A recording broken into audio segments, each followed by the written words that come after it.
dia ngomong, dari kemarin gue udah ngasih tahu kayak itu, ngapain naik di hari-hari kayak gini, kata dia ngomong gitu. Macem lah, panjang segala macem. Guanya panik, posisi gue panik, gue buka tenda, itu isinya udah berubah, bukan sabana lagi.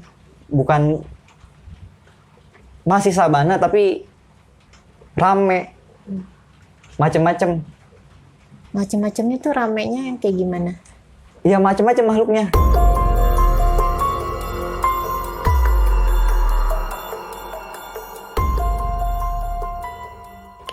Assalamualaikum warahmatullahi wabarakatuh. Selamat datang kembali di Malam Jumat Miku. Dan gue masih tetap bersama Bang Ahong. Apa kabar Bang?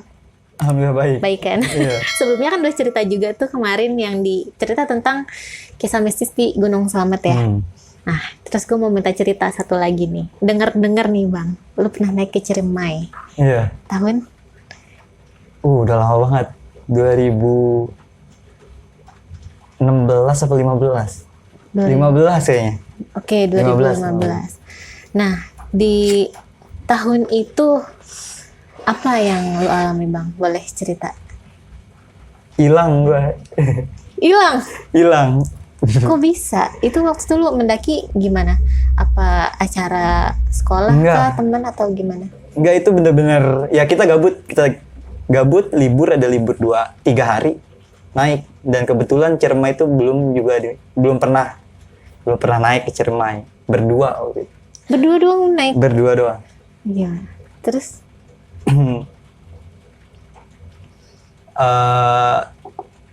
Kita jelasin dulu ya. Pertama, gue naik sebenarnya 3 hari. 3 hari? 3 hari. 2 malam. Tapi jadi 5 hari atau seminggu, gue lupa. Naik karena hilang itu. Jadi gue naik berdua. Piapuy. Berdua Piapuy sama temen gue. Dan naik sebenarnya biasa aja.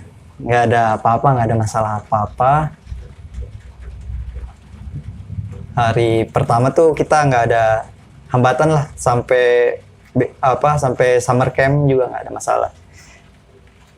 Mulai ngerasa mistis tuh ketika bermalam di summer camp itu. Summer camp tuh di pos berapa? Pos 5 atau 6 gitu.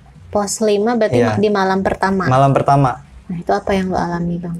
Nah, di sana waktu itu sepanjang malam, karena kebetulan sepi juga. Gue nggak pernah naik gunung di weekend gitu. Naiknya di tanggal merah yang di tengah-tengah. Minggu. Nah, naik. Posisinya, gue kan nggak pernah lihat kalender Jawa ya atau apa itu. Kita naik sekitar bulan Suro katanya. Wah. Naik bulan Suro. Dari malam itu kita udah banyak dapat gangguan. Berdua gangguan. Dari mulai sleting tenda yang ketutup, kebuka sendiri. Terusnya dari luar ada suara macan yang gedor-gedor, tapi nggak ada. Pas dilihat nggak ada. Banyak hal lah itu. Macem-macem, kayak pasar itu. Di malam pertama itu. Riuh ramai gitu ya, suaranya. Ramai. Kayak ada hajatan orang Sunda. Berarti lagi-lagi lu mendengarkan suara musik? Ya, musik sepanjang malam itu. Gamelan atau gimana? Gamelan Sunda gimana sih yang? Ya kayak hajatan lah. Hajatan orang-orang Sunda. Ngedengar suara juga, mungkin mereka ngerasa keganggu, ngapain ada di sini di malam ini katanya. Mungkin itu lagi pestanya dia atau apa. Gue nggak tahu. Awalnya mereka minta pindah. Maksudnya minta pindah? Kita nggak boleh bermalam di situ. Berarti ada suara? Ada suara, pakai bahasa Sunda. Temen gue kebetulan yang dengar, karena gue posisinya udah capek. Jadi siangnya tuh gue masih kerja. Waktu sebelum berangkat, siangnya masih kerja dan berangkat. Emang niatnya juga pengen sekedar bermalam aja sambil bete lah. Tapi kejadiannya cukup panjang gitu. Dia minta pindah. Ya kita nggak tahu kita mau pindah kemana di malam itu. Berdua udah ketakutan dan posisinya juga temen gue juga ikut penakut, orangnya penakut, jadi sama-sama scare lah gitu. Udah kena mental ya di Kena situ? mental, semua udah keringat dingin di situ. Keringat dingin. Satu malam itu kita nggak makan, nggak ngemil saking ketakutannya. Minta pindah, suara macan, suara perempuan ketawa, hahihi. Dan mereka juga ngerasa yang kita rasa gitu. Kayak tenda tuh di Goyang-goyang. iya, minta disingkirin lah gitu. Satu malam itu. Cuman kita ya banyak istighfar lah. Gua sama temen gue tuh banyak istighfar, nggak berhenti-berhenti. Itu satu malam, full satu malam. Tapi selain lu ada pendaki lain nggak? Yang ngecamp di situ enggak, cuman kita karena seharusnya di depan, ngecampnya masih depanan lagi, tapi kita di bawah karena keburu ke bawah malam kan. Oke, berarti saat itu tenda cuma lu doang berdua ya? Iya, satu tenda doang. Dan emang posisi yang naik tuh sepi, karena di awal naik tuh banyak orang yang udah nyiapin kayak mau kayak bikin sajian atau apa, ada upacara adat atau apa, gue nggak tahu. Satu malam itu parah lah gitu, semuanya parah. Ya kita ngerasa terusiknya itu mulai dari tenda udah digoyang-goyang, kenceng banget goyangnya, kayak kena badai tapi nggak ada badai. Sepanjang malam itu juga lagu nggak berhenti-berhenti, suara gong apalagi, suara gong yang bikin kita takut tuh, karena suaranya berasanya kenceng banget kedengerannya. Sampai ke pagi, awalnya kita udah memutusin mau turun berdua. Sebelum summit itu kita awalnya mau turun, tapi kita lanjutin pagi. Emang kita jatahnya yang tadinya yang niatnya awalnya tuh 2 malam, tapi mulai scare temen gue. Tapi pada saat dia scare, gue ngomong, sayang nih belum sampai kan, tanjakan rantai juga nggak nyampe, Bapak Tere belum sampai, puncak juga belum pernah, kita lanjutin lah. Lanjut summit nggak pakai tas, summit biasa bawa air doang. Itu ketika summit angin gede, anginnya gede dan jarak pandang cuma 1 jengkal. Berarti berkabut ya? Kabut parah. Berdua naik, alhamdulillah jam 9-an itu sampai puncak. Selesai puncak kita turun, makanlah di sana. Turun makan, ketemu pendaki yang turun juga. Bang, gue duluan kata dia itu. Iya, nggak apa-apa. Mereka duluan berempat kalau nggak salah. Nah di situ setahu gue di jalur itu yang naik tuh cuman ketika mereka udah turun, yang naik tuh cuman tinggal sisa kita berdua. Dan disitulah kejadian yang nggak mengenakan. Selesai turun kita makan, ngopi, ngerokok, baru nyiapin barang-barang packing buat turun. Nah pada saat turun itu kita mulai ngerasa nggak enak perjalanan. Angin kencang, hujan yang paling parah. Deras banget hujannya.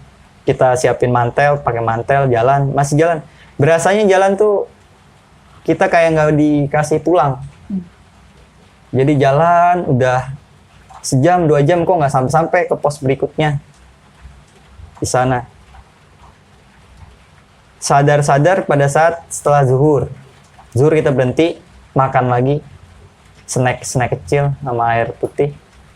Kebetulan emang kita jatahnya bawa bekal jauh lebih banyak dari biasanya. Biasanya bawa bekal sedikit, berdua doang karena berdua. Sekarang itu kebetulan agak banyak. Di bawah pohon apa itu, kita ngobrol berdua. Perasaan kita dari tadi jalan kata dia itu. Cuman kok baru sampai sini, dia ngomong gitu. Gua ngomong sama dia, lah perasaan lu doang kali, emang harusnya kan jalan estimasi waktunya segini, gua ngomong gitu ke dia. Kita jalan lagi, terus jalan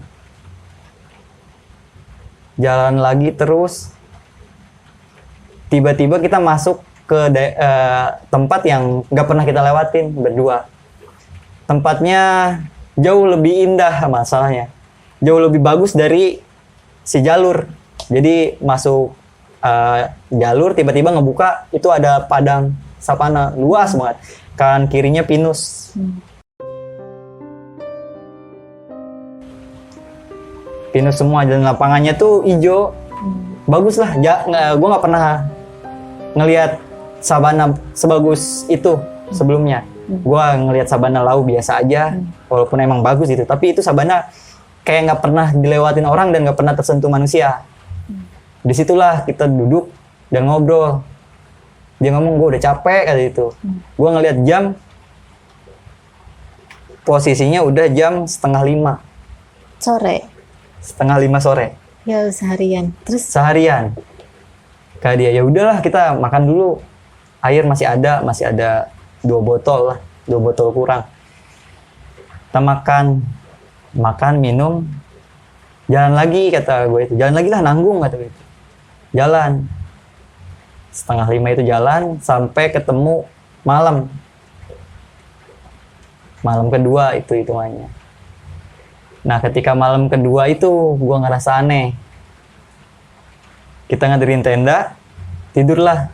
Cuman gue nggak tahu posisinya itu lagi di mana. Tidur. Satu malaman itu yang paling parah. Satu malaman itu kita berdua udah, temen gue ini udah parah. Dia karena posisinya itu kan habis kena hujan, capek juga mungkin atau fisiknya kurang bagus. Dia udah ngomong yang aneh-aneh. Jadi meracau. ya dibilang hipo bukan, tapi karena setahu gue kalau orang hipo nggak begitu, nggak nggak kayak gini lah. Dia nggak ngerasa kedinginan, nggak ngerasa panas juga. Cuman dia udah kayak bukan orang yang gue kenal gitu di malam itu. Dia meracaunya gimana? Dia ngomong pakai bahasa Sunda. Oh iya, biasanya Ya, enggak. Biasanya enggak, karena dia bukan orang Sunda. Dia aslinya orang Tegal atau orang mana itu, tapi tinggalnya di sini di Cikupa.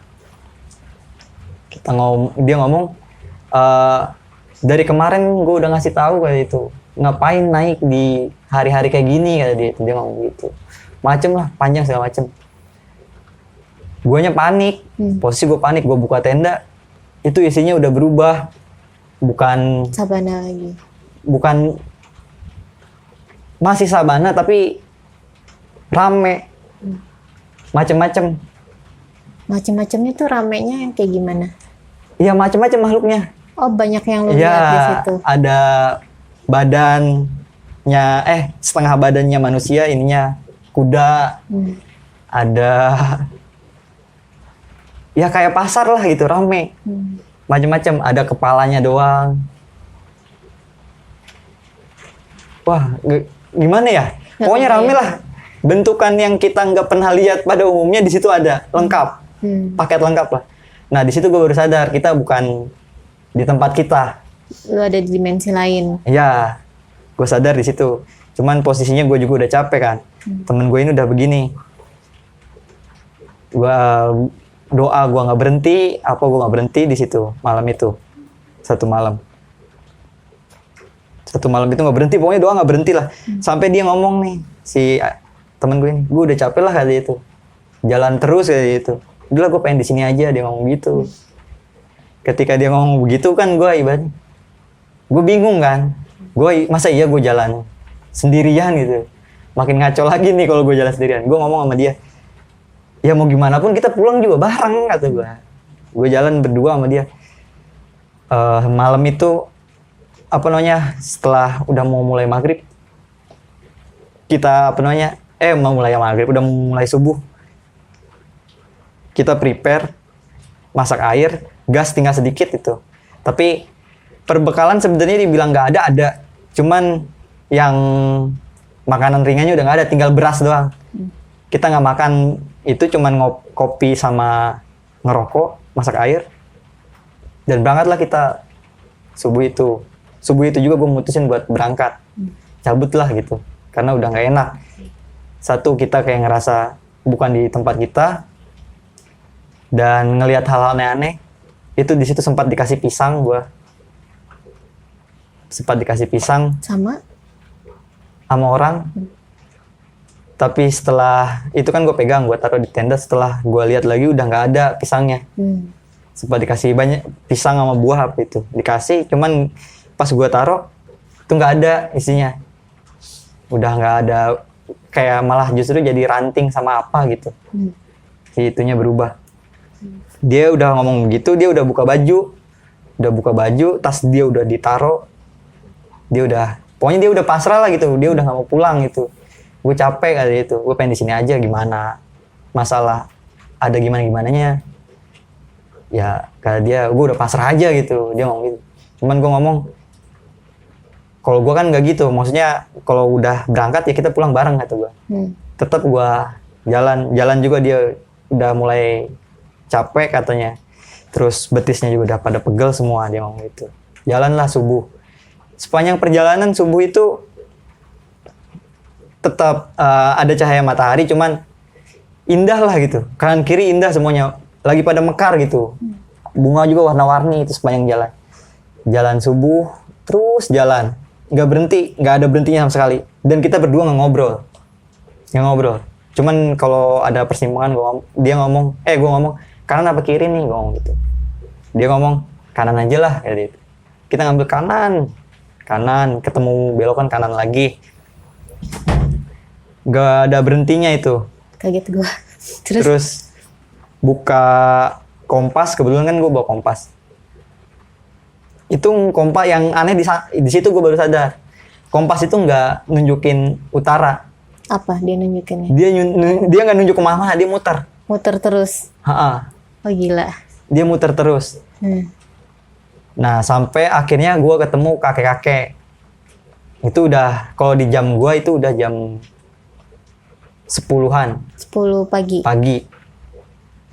Nah, di situ gue udah mulai lega. Teman gue juga yang tadinya lesu udah ada semangat hidup lah. Dia masih maksudnya dia ketemu orang selain kita berdua gitu. Si kakek ini ngomong ke gue, ngapain di sini? Cuman pakai bahasa Cirebon. Bahasa Cirebon tuh kayak bahasa Jawa tapi ngapak. Iya. Macam lah gitu. Ngapain di sini katanya itu? Ini habis dari Ciremai kata gua. Udah berapa hari dia ngomong gitu. Gua ngomong baru 3 hari kata gitu. Dia malah kaget. 3 hari dari mana, kamu udah hampir 5-6 hari gitu dia ngomong. Gitu. Kita berdua bingung. Gua sama dia berdua bingung. Masa iya sih, perasaan kita baru 2 malam di sini. Dia si kakek itu ngasih ranting. Ini ranting katanya itu. Ikutin jalan ini aja, jangan pernah ngambil kiri. Jalanlah kita berdua. Jalan jam 10 itu. Nah, ketemu pas jam 12. Jam 12 udah mulai ngedengar suara azan. Yang tadinya kita nggak ngedengar suara azan selama perjalanan, itu kedengaran suara azan. Gue ngerasa berarti, wah mungkin udah dunianya nih, tempatnya gue gitu. Gue berdua sama dia. Jalan terus. Di jam 12 itu. Nggak ada berhenti, itu bener-bener. Kita jalan juga udah nggak mikirin lapar lagi, nggak mikirin aus, pokoknya jalan aja. Bahkan itu sedikit lari kayaknya. Dan tiba-tiba kita dari semak-semak semua itu, emang jalurnya kan kecil, paling 20 sentian lah. Pas kita turun tuh semak semuanya. Jadi kayak nggak ada jalan sebenarnya. Jalan semak. Tiba-tiba keluar udah di jalan raya, kayak semacam jalan raya. Yang udah lebar lah jalannya. Dan gue kaget di situ. Dia juga kaget. Lah kok kita turun di sini? Ada warga lah lewat. Mas, habis dari mana? Habis dari Ciremai, saya ngomong, habis dari puncak. Turun. Kok turunnya di sini? Kata dia itu. Jalurnya kan sebelah sana. Karena kita belum lapor kan, gue belum lapor berdua. Gue jalan sama dia. Jalan, terus ketemu pendaki lain yang masih pakai losbak. kita ikutlah sama pendaki itu. Di situ gue cerita sama si pendaki itu, dia malah kaget lah kok bisa turun di sini. Jalan sampai di pos pendakian, kita turun, baru naruh tas, baru naruh tas, itu udah rame ternyata. Rame. Di bawah. Ranger. Dan udah dikasih pelang orang hilang. Oh, Udah dibikin pelang orang hilang, cuman belum nelpon keluarga di rumah. berarti itu udah terpampang nama lu berdua gitu ya, Ya, dan Ranger termasuk udah pada KTP. ngumpul. Oke. Termasuk KTP. Nah, kita ngobrol, gua lapor. Itu langsung tim medis kebetulan ada. Gue dikasih oksigen, si teman gue juga karena kakinya lecet parah di betisnya, kena ranting. Dikasih oksigen, ditanya sama mereka. Kayak ditanya lah apa aja yang kejadian. Gue laporan tadinya gue laporan biasa. Pas gue lihat tanggalnya udah beda. Tanggalnya udah beda. Lah kata gue, ini kok jadi 6 hari. Hampir 6 hari, 6 hari lah kayaknya itu. Kayak dia tuh, apa aja mas yang ini, yang dirasain, mereka ngomong gitu. Saya nggak ngerasa apa sih, kayak saya. Cuman di malam itu ada begini, saya ceritain yang tadi dan sebagainya. Ketemu ini. Terus kok bisa keluar, mereka ngomong gitu. Karena kata mereka sebelumnya belum ada yang bisa keluar. Dan kalau hilang di sana ya murni hilang, nggak bakal ketemu lagi. Mereka ngomong gitu. Gue ngomong, ya kita percaya aja, kata gue itu. Yakin aja. Tadinya teman saya udah nggak mau pulang, udah pasrah. Tapi saya ngajak pulang. Terus ketemu kakeknya dia ngasih ranting, kata gue itu. Ketika dia ngasih ranting, tunjukin kanan terus. Nah, setelah itu gue mau ngasih nunjuk rantingnya, karena rantingnya itu gue taruh di samping tas. Pas gue balik lagi ngambil tas tuh, rantingnya hilang. Nggak tahu hilang kemana itu. Setelah itu ketemu kayak tokoh masyarakatnya ngomong, ya itu tadi sebenarnya di malam-malam itu malam riskan katanya, makanya pendaki sepi dan nggak disaranin buat mendaki di malam itu, dia ngomong gitu. Itu sih sebenarnya murni kesalahan kita karena kita nggak tahu. Maksudnya kan gue biasanya kalau naik ya naik aja gitu. Dan sebelum itu ternyata ada yang lebih parah. Ada yang lebih parah, hilang di Ciremai hampir 3 bulan. Buset. 3 bulan. Dia hilang 3 bulan itu di Ciremai, dan ketemu udah bukan di Ciremai. Dia tuh ketemu udah di kayak di daerah Garut atau Tasik gitu. Kayaknya gue pernah dengar tuh ceritanya. Iya, itu tuh pernah ada masuk salah satu YouTube juga, dan dia cerita, ya itu juga lumayan epic tuh ceritanya. Dari dia naik Ciremai kok tembus-tembus ke yang jauh gitu ya, lokasi yang berbeda banget. Katanya sih gitu, ada itu. Cuman gue nggak tahu itu dapat dari mana. Tapi yang ngomong itu orang situ, orang base camp. Ya. Setelah itu sampai hari ini gue gak mau balik lagi ke Ciremai. Gak mau ke Ciremai lagi. Itu apa namanya? Malam satu suro atau gimana? Kayaknya malam satu suro. Sebelum malah. Kita sebelum. Jadi malam pertama tuh nggak di satu suro sebelumnya. Nah malam kedua satu suro. Jadi kan 2 hari kan, 2 malam. Gila sih. Untung lu masih tetap stay fokus gitu ya di saat lu udah tahu nih kayaknya nih bukan tempat gua, kayaknya nih dimensi yang berbeda. Lu masih tetap fokus untuk yang berdoa terus-terusan dan nggak berhenti sampai akhirnya ya alhamdulillah dapat pertolongan gitu kan. Meskipun ya si kakek-kakek ini bisa kita bilang ya sosok gitu ya. Sosok sih pastinya. Karena posisinya dia kalau dibilang warga lokal nggak mungkin dia nggak pakai sendal. Itu dia nggak pakai sendal sama sekali, dan pakaiannya pakaian adat. Warna apa? Putih atau gimana? Putih, selendangnya selendang Sunda. Oh, pakai selendang juga. Sama pakai ini Sunda. Ya itu sama pakai gelang sama tongkat. Nah, yang ranting dia kasih itu potongan dari tongkat itu. Oh, jadi dia pakai tongkatnya dari kayak jenis kayak kayu, tongkat kayu, dia patahin terus kasih gitu. cuman 1 jengkal kalau nggak salah panjangnya itu, dan itu wangi. Jadi gue taruh di samping tas, di samping tas, taruh di dalam tempat buat naruh botol sebelah. Ya gue jalan gitu. Dan wanginya itu walaupun ditaruh di samping dia tetap berasa. Nah dari situ kan nggak lama, jam 10-an keluar tuh jam 4 atau jam 5 gitu. Tapi keluarnya nggak di tempat yang jalur pendakian. Itu malah justru jauh, jaraknya lumayan lah. Berapa ini kira-kira dari tempat lu keluar sama jalur Apuy? Ya 10 kiloan. 10 kilo. Iya 10 Gila. kiloan. Jadi kan naik dari Losbak itu aja masih setengah jaman. Ya setengah jaman, sejam lah jalan. Nah, oke, gila. Masih alhamdulillah banget tuh ya bisa keluar. Ya karena memang gue denger cerita juga jarang sih yang bisa keluar gitu. Iya katanya, cuman ya gue nggak tahu sih bisa keluar atau apa. Yang pastinya di sana tuh satu berasanya lebih lambat, waktu nggak ini, dan apa ya, jalan tuh kita pergerakan nggak kayak ini, lambat lah, pokoknya lambat banget, makanya mungkin waktunya lebih lambat kali ya.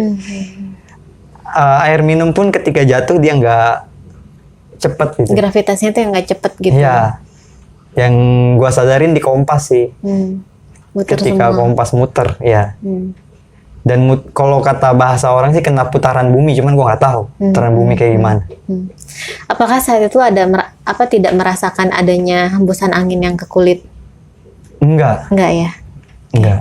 Karena gue pernah dengar dari seseorang yang memang dia pernah, ini cerita pendaki lawas, dia pernah masuk ke dimensi gaib dan ciri-cirinya dia bilang adalah ketika nggak ada angin, pokoknya kayak temaram, nggak ada angin segala macam, tapi si anginnya juga nggak berasa ke kulit gitu, kayak hampa aja, gitu ya. Bisa jadi begitu. Kayaknya gue nggak, saking paniknya kali ya, gue nggak mikirin apa-apa. Nggak mikir detail. Nggak mikirin ya. itu. Yang jelas semuanya berasa berat aja. Langkah tuh berat banget. Kayaknya kita tuh ngelangkah tuh kayak bawa beban berat banget. Ya pokoknya macem-macem lah. Nah terus yang satu nih yang gue penasaran, berarti di situ ada perdebatan dong antara teman lo yang udah begitu sama ada. lo. Apa yang bikin lo akhirnya nih bisa meyakinkan teman lo ini tuh untuk turun? Satu, gue masih mikirin keluarga. Karena apa namanya, gue tuh orangnya nggak bisa lama walaupun pergi, kecuali udah depresi banget mungkin. Baru bisa lama, bisa berbulan-bulan. Itu. Yang kedua, yang gue bawa tuh masih anak sekolah. Oke. Temen gue ini masih sekolah, masih SMA kelas 3 kalau nggak salah. Dan gue udah beda jaraknya 2 tahunan. Jadi gue nggak enak. Jadi tanggung jawab aja sih. Ngajak orang ya pulang juga harus ada gitu. Jadi lu di situ mati-matian ya, bilang ke temen lu harus sadar pulang-pulang segala macem. Gila, salut sih. Karena ya itu dia, maksudnya kan kayak mendaki berdua kan kurang direkomendasikan. Bertiga oke lah, karena ya itu tadi ketika ada perdebatan nih salah satunya menengahi gitu kan. Tapi lu gila sih, lu keren sih. Nah terus setelah lu turun nih, apa ada yang terjadi nggak? Misalnya lu sakit kah atau apa? Gitu. Sakit sih enggak, cuman berasanya kita makan tuh makin lahap. Kan gue orangnya jarang makan ya, nasi juga nggak terlalu sering. Itu makan terus, sehari tuh bisa nyampe 5 kali kalau nggak salah. Dan dibawa ke orang yang tahu, katanya ini masih ada sisa. Cuman gue nggak tahu apa, dia masih nempel katanya itu, begini. 3 hari 4 hari itu gue makan lahap, terus rasanya ngelihat makanan tuh enak aja, apapun. Sama malam, setiap malam itu hampir seminggu gue mimpiin, berasanya gue di rumah tapi itunya nggak ada, kesana lagi, balik lagi. Oh jadi kayak bayang-bayang lu masih ngecamp di Ciremai. Masih ngobrol sama orang-orang aneh gitu, masih segala macam lah. Jadi tidur tuh kita fisik doang yang tidur, berasa dibawa lagi ke sana, sampai diobatin. diobatin sama orang yang ngerti supaya nggak dibawa balik lagi gitu. Itu apa yang lo obrolin? Yang lo maksud dengan obrolan dengan orang-orang aneh? Ya kita ngobrolin banyak hal, katanya dia ngajak tinggal di sini aja lah, beginilah atau apalah, segala macam lah. Ntar kalau di sini dikasih apa gitu. Sosoknya kayak gimana?